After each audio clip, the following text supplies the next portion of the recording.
जनपद से हैं, जहां पर संगीतमय श्रीमद् भागवत महापुराण कथा का 7वां दिन कथा स्थल फुलवारी पब्लिक स्कूल परेड सरकार गोंडा। कथावाचक बाल व्यास। राष्ट्रीय कथा प्रवक्ता सुश्री लक्ष्मी शुक्ला व्यासपीठ पर कथा कह रही हैं। कथा का प्रसंग रुक्मणी का विवाह। कहते हैं कि नया पार लगाओ, भगवान पार वही जाएगा जो भगवान के घाट पर खड़ा होगा। जैसे हम आप गंगा के तट पर जाएंगे, केवट तभी पार करेगा जब गंगा किनारे नदी के जाएंगे। घर बैठे बैठे हमें केवट नाव बैठाकर पार कर दे, कैसे पार जाएंगे। इसी प्रकार जनक रूपी नदी को पार करना है, तभी तो भगवान पार करेंगे। रुक्मणी मैया का विवाह हुआ। भगवान कन्हैया रुक्मणी जी का हरण करके विवाह किया। देवी राधा के साथ श्री कृष्ण का लौकिक विवाह नहीं हो पाया। देवी राधा के बाद भगवान श्री कृष्ण की प्रिय देवी रुक्मणी हुई। देवी रुक्मणी और श्री कृष्ण के बीच प्रेम कैसे हुआ, इसकी बड़ी अनोखी कहानी, और इसी कहानी से प्रेम की एक नई परंपरा की शुरुआत भी हुई। कथा का हुआ समापन। पंडाल में भारी संख्या में महिलाएं, बच्चे, बुजुर्ग भक्तगण कथा सुनकर लिया आनंद। पुरोहित पवन कुमार तिवारी, आचार्य श्याम प्रकाश शास्त्री, कथा के मुख्य यजमान वीर विक्रम सिंह व पत्नी मालती सिंह। आरती के बाद प्रसाद का हुआ वितरण। कल दिन में पूर्णाहुति यज्ञ एवं भंडारे का किया जाएगा आयोजन।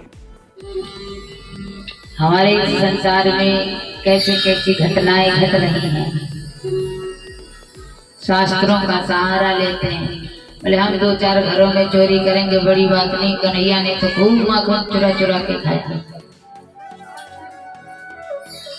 यहाँ है, ये पूर्व जन्म की ऋषि है। कोई साधु है, कोई संत है, कोई ऋषि है।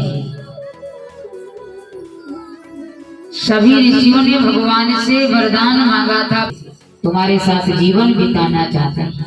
सभी ऋषि, सभी संत जन अगले जन्म में गोकुल वृंदावन बरसाना की सखियां बनी जाकर के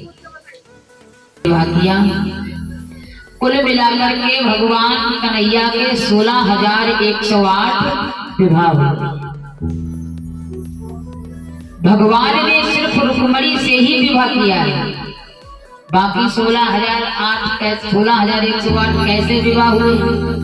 महाराज राजा परीक्षित से कहते हैं, जब रुक्मणी मैया का विवाह हुआ तो रुक्मणी मैया के प्रथम पुत्र हुआ, जिस पुत्र का नाम था प्रद्युम्न। धूमन प्रकाश इच्छा, जो साक्षात प्रकाश का रूप है, वो कन्हैया का पुत्र प्रद्युम्न है। एक सम्रासुर नाम का राक्षस था। जब उसे पता चला कि मेरी मृत्यु कन्हैया के पुत्र से लिखी है, यानी प्रद्युम्न से लिखी है, और प्रसूतिका ग्रह से उस बालक को उठा करके विमान पर बिठा दिया। करके प्रद्युम्न को क्या किया, उस बालक को समुद्र में फेंक दिया।